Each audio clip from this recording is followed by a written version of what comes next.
The Good, the Bad and the Ugly is more than just a film, it's a legendary piece of cinema history that redefined the Western genre.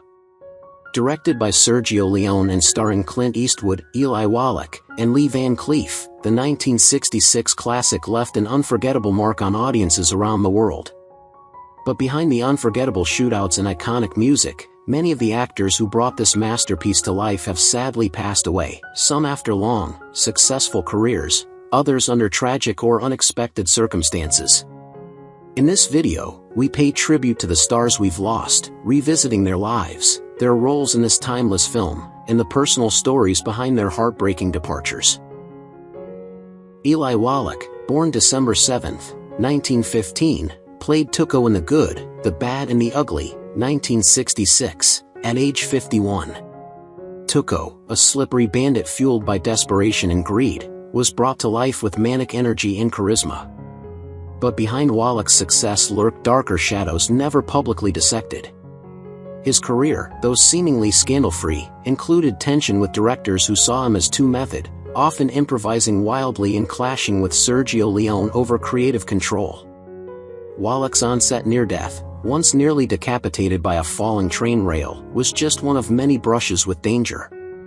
While he projected a family man image, there were whispers in the 1970s New York theater scene of torrid affairs with much younger actresses, including one who later accused him of emotional manipulation. Though never formally charged or publicly disgraced, Wallach carefully cultivated a grandfatherly persona that masked the controlling and possessive streak behind the curtain. He died on June 24, 2014, at age 98, from natural causes.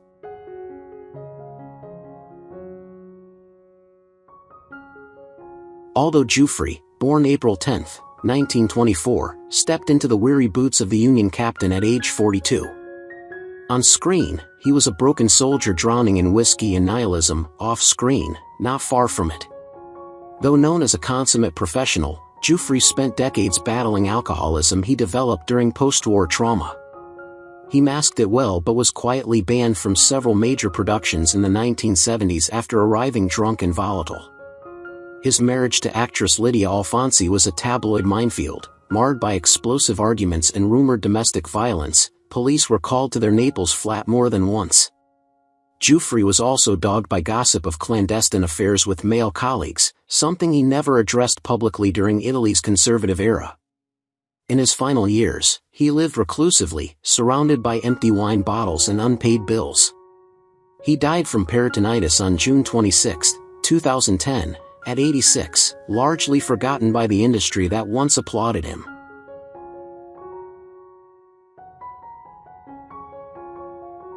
Lee Van Cleef, born January 9, 1925, portrayed the cold-blooded Angel Eyes at 41, his dead stare unforgettable. On screen, he exuded power and calculation. Off it, he was a man clawing his way back from a brutal fall. In 1959, a car crash nearly ended his career, shattered leg, painkillers, and a limp he hid with boots and grit. Though married thrice, his relationships were fraught with abuse rumors and jealousy fits. A compulsive gambler, Van Cleef reportedly lost most of his spaghetti western earnings in seedy Vegas halls. His film sets were known for silent feuds. Leone allegedly avoided him between takes due to his passive-aggressive outbursts. He was also rumored to carry a pistol even off-camera, paranoid about stalkers and former loan sharks. Friends said he battled undiagnosed PTSD from his Navy days and numbed it with scotch and poker. He died from a heart attack on December 16, 1989, at 64, broke and estranged from most of his family.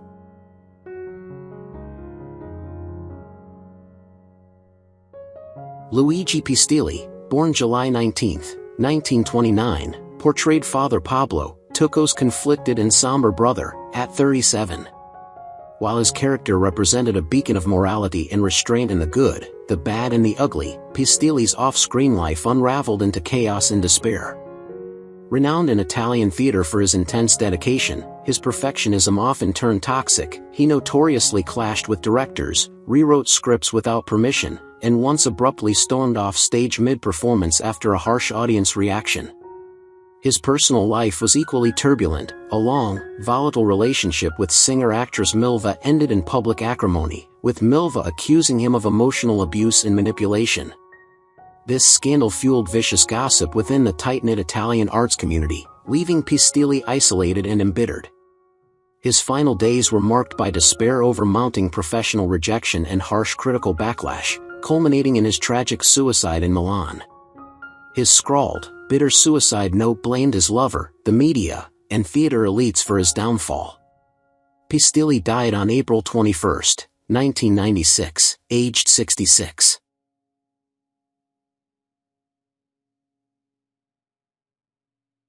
John Bartha, born February 6, 1915, played the stoic sheriff at age 51, a small but authoritative presence in the film.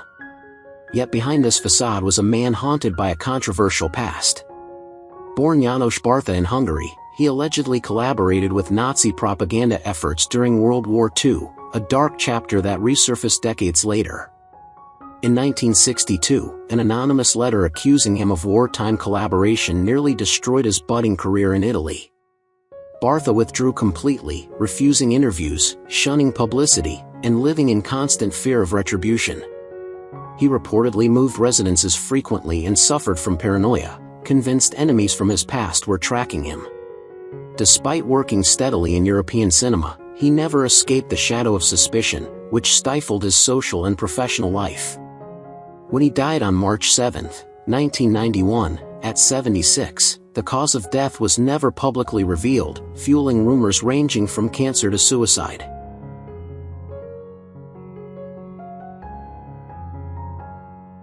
Bonito Stefanelli, born September 2, 1928, played one of Angel Eye's gunmen in The Good, the Bad and the Ugly, 1966, at the age of 38. Though his screen time was brief, his off-camera influence was enormous. He choreographed many of the film's stunts and action scenes, often doubling as a weapons expert. Behind the grizzled exterior was a man who operated in the shadows of Italy's film industry, known for violent altercations with uncooperative extras and for using real firearms in rehearsals to maintain authenticity, which led to multiple near accidents on set. Though publicly loyal to Eastwood, crew members whispered about Bonito's jealousy, especially after Eastwood refused to credit him as stunt director. His personal life was riddled with failed relationships. He fathered 2 children with different women but was estranged from both.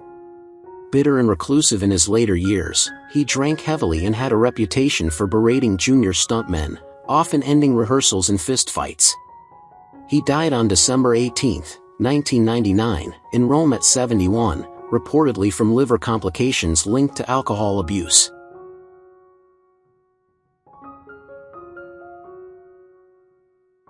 Aldo Samril, born February 23, 1931, played a menacing member of Angel Eye's gang at 35, snarling through scenes with effortless cruelty. But few knew that off-screen, Samril was a master manipulator with a penchant for inventing biographies. He claimed Mexican birth to gain roles despite being born in Madrid. He often told interviewers he grew up among revolutionaries and criminals, stories later debunked by Spanish journalists. His career, though prolific, was littered with fallouts. He was blacklisted by at least 3 directors for erratic behavior and aggressive outbursts. Samril fathered a child with a Mexican actress but abandoned both after denying paternity for years, only to reconcile when the daughter sued for inheritance. Despite his charm, colleagues called him a charming liar, especially after it was revealed he never served in the military despite boasting of battlefield experience.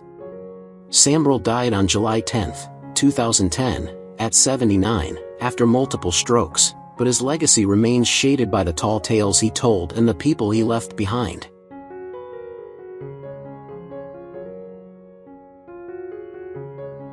Antonio Casus, born November 11, 1911, portrayed Stevens, the doomed rancher gunned down in one of the film's coldest scenes, at age 55. Known for his stoic expressions and weary eyes, Casus embodied moral decay in a lawless land. But his off-screen life was anything but noble. A once celebrated soccer player with Atletico Madrid, he was forced to retire after rumors of match-fixing surfaced. Though never confirmed, the scandal tainted his reputation and pushed him into acting. In cinema, he struggled with being typecast as weak, dying man, mirroring his private descent.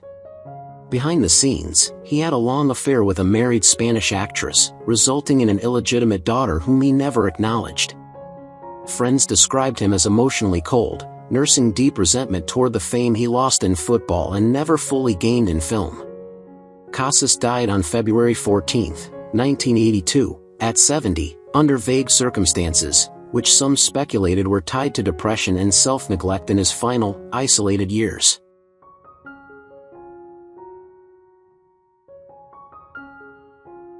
Antonio Molino Rojo, born September 14, 1926, was 40 when he took on the role of Captain Harper, a cruel and detached officer.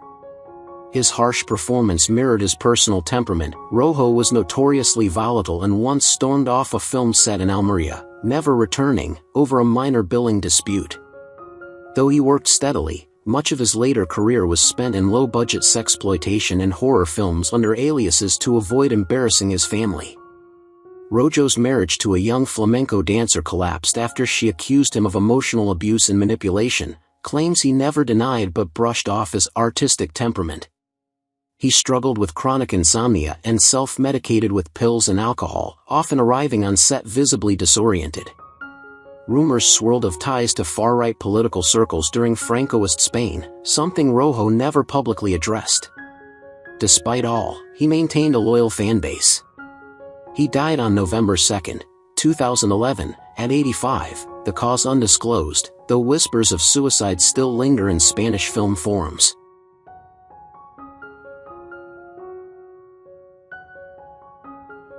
Carole Alonzo was born on April 10, 1933, and appeared as Stephen's wife in The Good, the Bad and the Ugly, 1966, at the age of 33. Her character, though minor, radiated a fiery sensuality that mirrored Alonzo's on-screen persona, often cast as seductive queens and dancers whose allure was as dangerous as it was irresistible. Despite her glamorous image, Alonzo's career was marked by turbulent relationships and whispers of jealousy-fueled disputes on set, fueled by her volatile temper and fierce independence. Behind the scenes, she was rumored to have struggled with alcohol, a secret that some insiders believe contributed to the premature decline of her Hollywood aspirations. Her personal life was equally fraught, including a bitter divorce that ended amid accusations of infidelity and emotional abuse. After retreating from the spotlight to run a hotel in Tuscany, she lived a reclusive life, reportedly haunted by regrets and estranged from much of her family. Alonzo died on February 20, 2019, aged 85, with the cause of death never publicly revealed.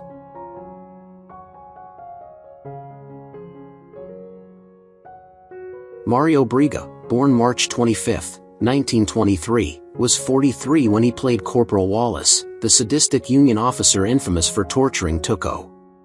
Towering and brutish, Briga was terrifying on screen, but few knew how much of his rage stemmed from real demons.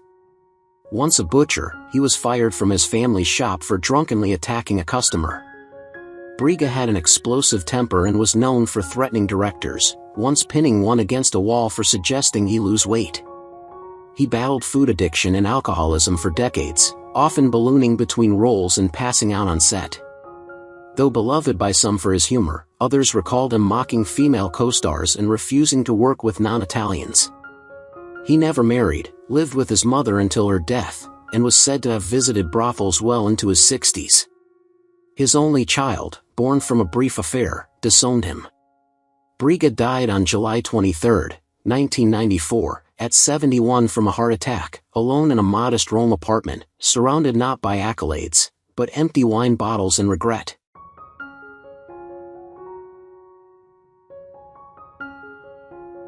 Frank Brana, born February 24, 1934, played a bounty hunter in The Good, the Bad and the Ugly at age 32. Though widely respected in spaghetti western circles for his rugged presence in villainous roles, Brana's career was punctuated by periods of professional frustration and harsh criticism. Early on, he was blacklisted briefly due to a fiery on-set altercation with a director, which tarnished his reputation and cost him several promising roles. His off-screen life was marked by tumultuous romantic affairs, including a highly publicized, acrimonious breakup that culminated in a messy legal battle over custody of their child. Brana's heavy smoking and drinking habits worsened over time, fueling rumors of unreliability and volatile behavior that made him difficult to work with. Despite these personal and professional lows, he maintained a cult status among genre fans. Brana passed away from pulmonary failure on February 13, 2012, at 77, his private struggles largely overshadowed by his on-screen persona.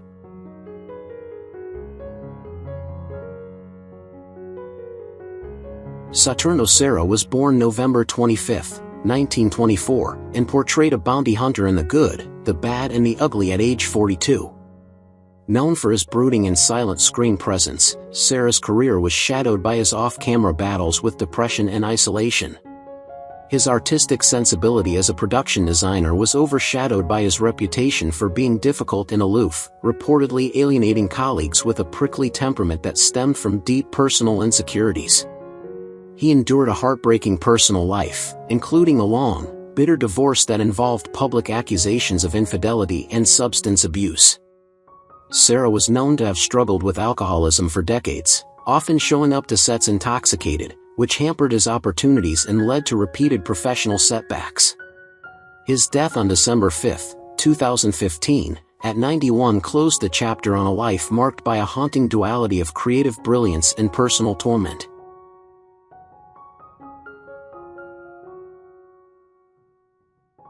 Jesus Gusman, born June 15, 1926, played Pardo, the hotel owner, in The Good, the Bad and the Ugly at age 40. Despite his beloved status in Spanish cinema, Gusman's life was far from serene. Behind the scenes, he battled with intense loneliness following the early death of his wife, which sent him into a deep spiral of depression and heavy drinking. His off-screen generosity masked a volatile temper that occasionally erupted in public incidents, including an infamous altercation at a film festival where he insulted a fellow actor in front of the press. His complicated relationship with his only son was strained by years of emotional distance and unresolved grievances, culminating in a painful estrangement. Gusman's later years were shadowed by declining health and the creeping isolation of old age. He passed away on October 16, 2023, at 97, his private battles largely unknown to the adoring public who remembered him fondly.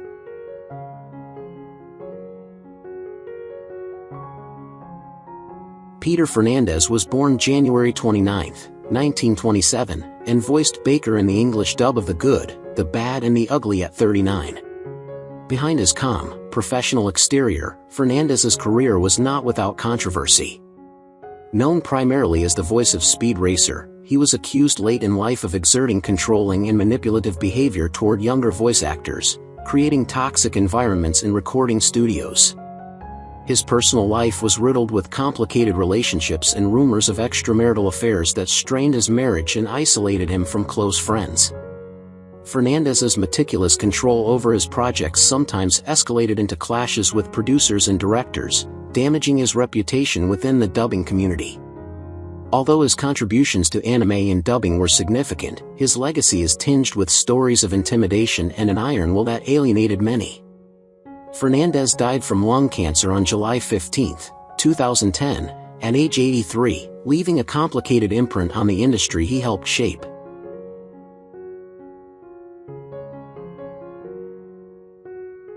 Romano Papo, born March 25, 1933, appeared as a ruthless member of Angel Eye's gang in The Good, the Bad and the Ugly, 1966, at age 33.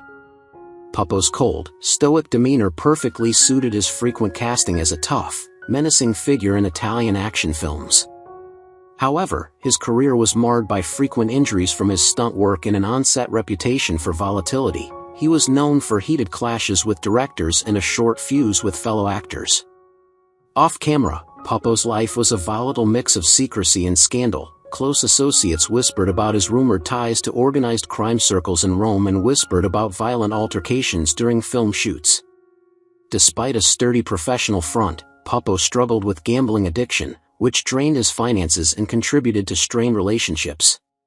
His life ended abruptly on May 11, 1994, in a tragic road accident at 61, closing a turbulent chapter marked by bravery and hidden demons.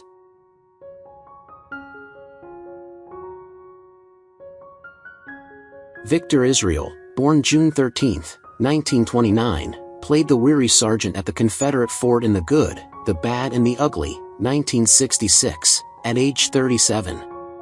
His character, marked by exhaustion and world weariness, embodied the futility and decay of war, a subtle but poignant presence amid the chaos.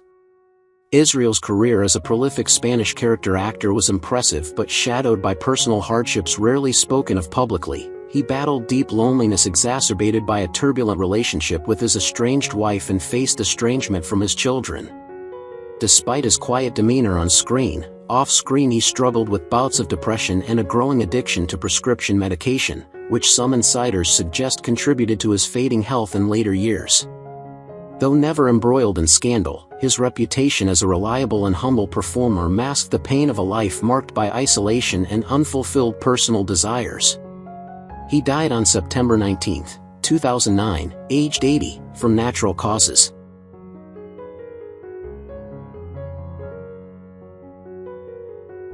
Ricardo Palasios, born March 2, 1940, took on the minor role of the barista in Socorro in The Good, the Bad and the Ugly, 1966, at just 26.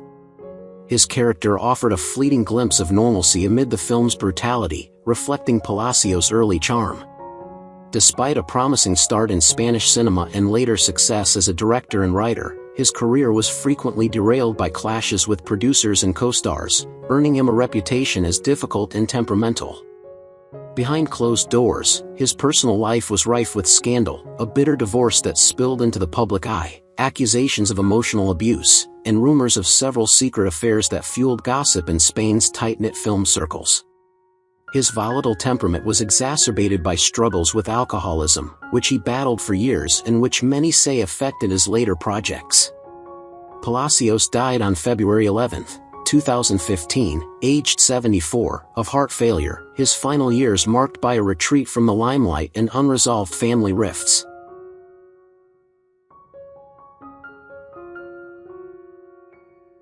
Lorenzo Robbo, born July 3, 1918, appeared as Clem in The Good, the Bad and the Ugly, 1966, at 48. His gaunt, haunting features made him ideal for sinister roles, casting a shadow of menace even in background scenes. Behind the camera, Robledo's life was steeped in controversy. Despite a long-standing marriage, he was rumored to have multiple secret affairs, some resulting in bitter paternity disputes that surfaced years later. His volatile temper earned him a reputation for on-set sabotage. In one infamous incident, he was accused of deliberately undermining a co-star's performance out of jealousy. Robledo battled cocaine addiction through the 1970s, which nearly ended his career and led to blackmail threats within the Spanish film industry. He passed quietly in Madrid in 2006 at 88, officially from natural causes, though some close associates suspected darker circumstances linked to unpaid debts.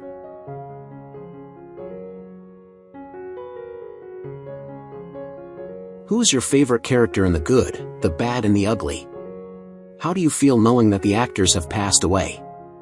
Feel free to leave your thoughts in the comments below. If you enjoyed this content, don't forget to like, subscribe to the channel, and hit the bell so you don't miss future videos. Thank you so much.